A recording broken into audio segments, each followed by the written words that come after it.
Good afternoon. Phil Lindemann with your news from Avalanche Physical Therapy on Krystal 93. CDOT spent 24 hours yesterday into today patching a hole in a bridge on I-70 at the base of Floyd Hill.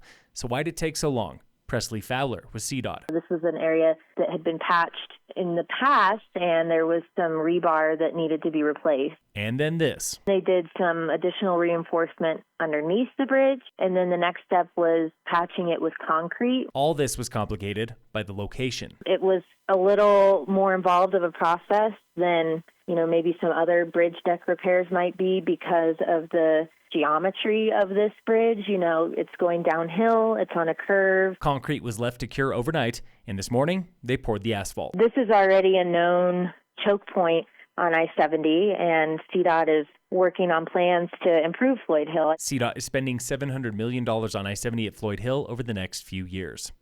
Silverthorne is asking voters for a new 6% lodging tax this April. That is 3 times higher than the existing tax. It promises to pump $2.4 million every year into the town for recreation, roads, housing, and police.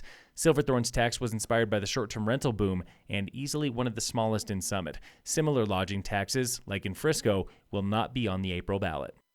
29 candidates are running for town council seats in April. 3 towns are hosting candidate forums next week on Tuesday and Thursday. Breckenridge holds a forum on March 16th. Sun Valley, Idaho, and Snow Basin, Utah are ditching the Epic Pass for the Icon Pass next season. Those 2 destinations were partners with Vail Resorts, not owned by Vail. Also hopping on the Icon next season is Chamonix, France.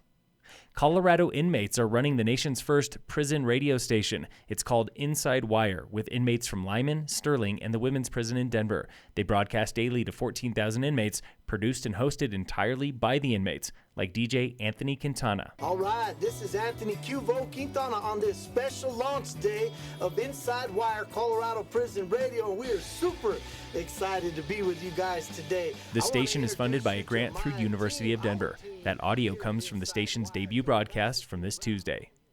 In sports, the Avalanche play the Coyotes tonight at 7.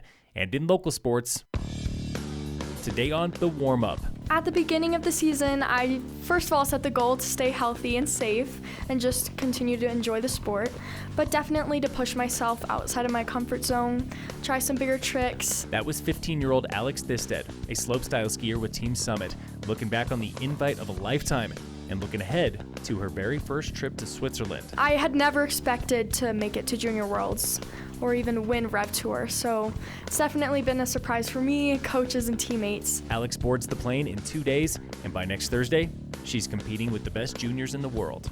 This has been The Warm-Up with your Summit High Tigers, brought to you every Thursday and Friday by Alpine Lumber, Enzis Deli and Market in Silverthorne, and I Furnish in Frisco and Kremling.